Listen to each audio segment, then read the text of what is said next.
اقترب للناس حسابهم وهم فی غفلۃ معرضون، 17ویں پارے کا خلاصہ۔ سورۃ الانبیاء شروع ہوتی ہے یہاں سے، اور اس صورت کے اندر توحید کو، اللہ نے اپنی وحدانیت کو اور رسالت کو، اور اس کے ساتھ ساتھ قیامت کے ہولناک تذکرے، اور قیامت کیسے قائم ہوگی اور اس کا کیا کیا معاملہ ہوگا، ان تمام چیزوں کو اللہ رب العزت نے اس میں تفصیل سے بیان فرمایا ہے۔ اللہ نے جیسے ہی قرآن کریم کی سورہ انبیاء جو صورت ہے شروع ہوتی ہے، فرمایا اقترب للناس حسابهم وهم فی غفلۃ معرضون، قیامت کو بیان فرمایا سب سے پہلے کہ حساب قریب آ رہا لوگوں کا، حالانکہ لوگ غفلت میں پڑے ہوئے ہیں۔ پھر اللہ رب العزت نے اس کی ساری چیزیں، اللہ رب العزت نے پھر اپنی توحید کو بیان فرمایا کہ آسمان اور زمین کا جو قول ہے، اللہ رب العزت سب کو جانتے ہیں، اور کیا کہتے ہیں، تم کو سنتے ہیں اور جانتے ہیں، اور جس کی تم عبادت کرتے ہو اس کو بھی جانتے ہیں۔ پھر آگے اللہ رب العزت نے رسالت کو بیان فرمایا، وما ارسلنا قبلک الا رجالا نوحی الیہم فاسألوا اہل الذکر ان کنتم لا تعلمون، کہ اللہ رب العزت نے ہر جگہ آپ سے پہلے بھی بہت سارے رسول بھیجے ہیں، یعنی حضور صلی اللہ علیہ وسلم سے پہلے رسول بھیجے ہیں، ان کے ساتھ بھی یہی ہوا کہ ان کی کچھ لوگوں نے تصدیق کی، کچھ لوگوں نے ان کی نافرمانی کی۔ اس طرح اللہ رب العزت نے پوری چیزوں کو بیان فرمایا۔ پھر آگے وحدانیت کو بیان فرمایا، لو کان فیہما آلہۃ الا اللہ لفسدتا، کہ اگر چند معبود ہوتے تو زمین و آسمان میں فساد مچ جاتا۔ فسبحان اللہ رب العرش عما یصفون، معلوم ہوا کہ خدا ایک ہی ہے، اور ہمیں ایک ہی اللہ کی عبادت کرنی چاہیے اور اسی کی پرستش کرنا چاہیے اور کسی کو نہیں ماننا چاہیے۔ اللہ نے فرمایا رات الدن تسبیح بیان کرو اللہ کی، اور زمین اور آسمان میں جو کچھ بھی ہے سب اللہ کا ہے، آپ کا کچھ بھی نہیں۔ پھر اللہ رب العزت نے فرمایا کہ ہم نے آپ سے پہلے جتنے بھی رسول بھیجے ہیں، ہم نے ان کو اس بات کی وحی کی ہے کہ اللہ کے علاوہ کوئی معبود نہیں ہے، سو آپ میری عبادت کرو۔ اور فرمایا کہ یہ لوگ جو کہتے ہیں کہ رحمان کی کوئی اولاد ہے، کوئی لڑکا ہے، فرمایا سبحان اللہ رب العزت اس سے پاک ہے۔ اور اس طرح اللہ رب العزت نے پھر اپنی قدرت کو بیان فرمایا، وَهُوَ الَّذِي خَلَقَ اللَّيْلَ وَالنَّهَارَ وَالشَّمْسَ وَالْقَمَرَ كُلٌّ فِي فَلَكٍ يَسْبَحُونَ، کہ سورج، آسمان، چاند، یہ ساری چیزیں اللہ رب العزت نے اللہ رب العزت کی زیر نگی ہیں، اللہ رب العزت نے اس کو بنایا ہے۔ آگے اللہ رب العزت نے فرما دیا کہ وَنَضَعُ الْمَوَازِينَ الْقِسْطَ لِيَوْمِ الْقِيَامَةِ، کہ قیامت کے دن انصاف کا ترازو اللہ رب العزت کے سامنے ہوگا، اور اللہ رب العزت فیصلہ فرمائیں گے، انصاف فرمائیں گے۔ فَلَا تُظْلَمُ نَفْسٌ شَيْئًا، کسی کے ساتھ ذرہ برابر بھی ظلم نہیں کیا جائے گا۔ فرمایا وَإِنْ كَانَ مِثْقَالَ حَبَّةٍ مِّنْ خَرْدَلٍ أَتَيْنَا بِهَا وَكَفَىٰ بِنَا حَاسِبِينَ، کہ اگر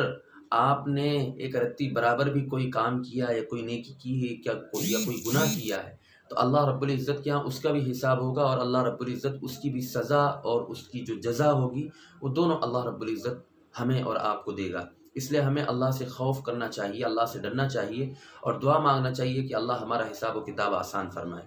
پھر آگے حضرت ابراہیم علیہ السلام کا ذکر فرمایا کہ انہوں نے کیسے کیسے تبلیغ کی، کیسے اپنے باپ کو سمجھایا کہ ان بتوں کی عبادت مت کرو، اور فرمایا کہ میرا رب جو ہے وہ آسمان اور زمین کا رب ہے، آپ جس نے آپ کو پیدا کیا ہے، یہ بت وغیرہ جو ہے وہ آپ کا ساتھ نہیں دیں گے۔ اپنے والد کو انہوں نے فرمایا قالوا من فعل هذا بآلهتنا انه لمن الظالمین قالوا سمعنا فتى يذكرهم يقال له ابراہیم، یہ ساری چیزیں ان کی جو بات ہوئی اس کو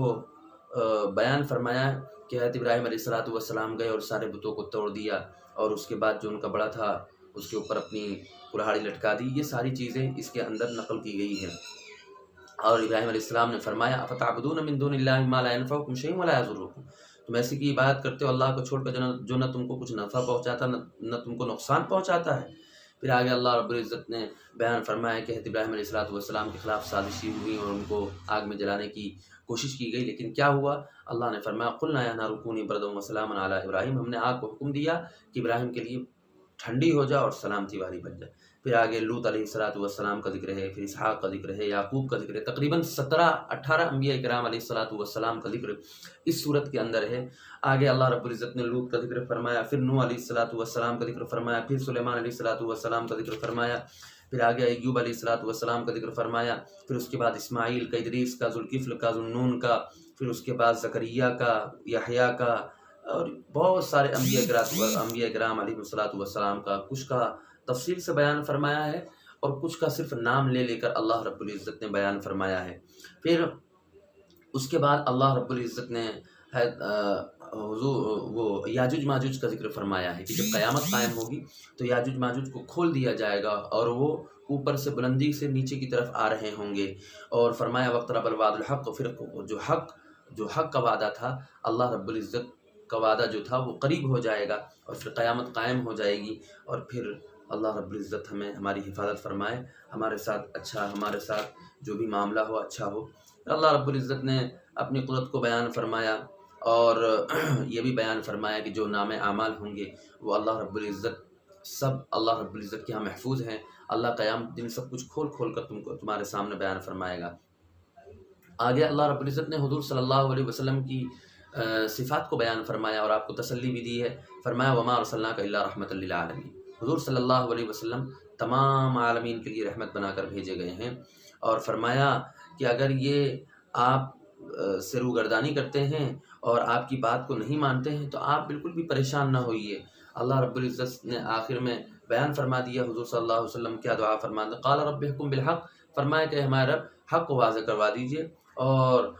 میری مدد فرمائیے۔ اللہ رب العزت نے اللہ کے رسول صلی اللہ علیہ وسلم کی مدد بھی فرمائی اور حق کو بھی واضح کیا اور کھول کر بیان کر دیا ہے۔ آگے سورہ حج شروع ہوتی، سورہ حج کے اندر چند احکامات بھی بیان کیے گئے ہیں اور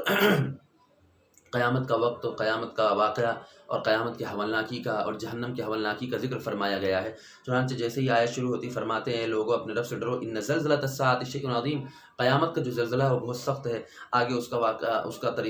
واقعہ بھی مختصر سے فرمایا ہے کہ تم دیکھو گے کہ دودھ پلانے والی بچی اپنے دودھ پلانے والے بچے کو چھوڑ دے گی، حاملہ اپنا حمل گرا دے گی، لوگ بے ہوشی کی حالت میں ہوں گے اور اللہ کا عذاب بڑا سخت ہے۔ پھر آگے اللہ رب العزت نے انسان کی پیدائش کے مراحل کو بیان فرمایا کہ اللہ رب العزت نے تم کو مٹی سے پیدا کیا، پھر منی سے، پھر اس کے بعد خون کا لوتھڑا بنایا، پھر ہڈیاں بنائی، بوٹیاں بنائی، پھر اس کے بعد اللہ رب العزت نے تم کو رحم میں قرار دیا ایک متعین مدت تک، پھر تم کو بچہ بنایا، پھر تم کو جوان بنایا، پھر فرمایا کہ آخر میں کیا بنایا، تم کو بوڑھا بنا دیتے ہیں اور اللہ رب العزت پھر دنیا سے اٹھا لیتے ہیں اور موت ہوتی ہے، ہر نفس کو موت کا مزہ چکھنا ہے۔ یہ ساری چیزیں اللہ رب العزت نے اس کے اندر بیان فرمائی۔ پھر اللہ رب العزت نے اپنی قدرت کو بیان فرمایا، توحید کو بیان فرمایا، جنت اور جہنم کے ذکر کو بیان فرمایا، بتوں کو جو لوگ عبادت کرتے اس کے نقصان کو بیان فرمایا۔ پھر اللہ رب العزت نے مسلمانوں کا ذکر فرمایا، یہود کا ذکر فرمایا، اور صابی جو ستاروں کی پرستش کرتے ان کا ذکر فرمایا، نصارہ کا ذکر فرمایا، مجوسی جو آگ کی پوجا کرتے ان کا ذکر فرمایا، اور مشرکین کا ذکر فرمایا، اور فرمایا ان اللہ یفصل بینہم یوم القیامہ، قیامت کے دن اللہ رب العزت ان کے درمیان فیصلہ فرما دے گا کہ کون صحیح تھا، کون درست تھا، کون حق پر تھا، کون صحیح بات کرتا تھا۔ پھر اللہ رب العزت نے اپنی قدرت کو بیان فرمایا کہ آسمان اور زمین میں جتنی بھی چیزیں ہیں، سورج اور چاند اور ستارے، پہاڑ، درخت، جانور وغیرہ وغیرہ، یہ ساری چیزیں اللہ رب العزت کے سامنے جھکتے ہیں، اللہ رب العزت کی تسبیح بیان کرتے ہیں، اللہ رب العزت کی پاکی بیان کرتے ہیں۔ پھر اللہ رب العزت نے جہنم کا تذکرہ فرمایا کہ یسحر ما فی بطونہم الجلود، ایسا کھولتا ہوا پانی ہوگا کہ اب آپ کے انتڑیوں کو باہر کر دے گا اور آپ کے پیٹ میں جو بھی کچھ ہے اس کو باہر اکھاڑ کر دے گا۔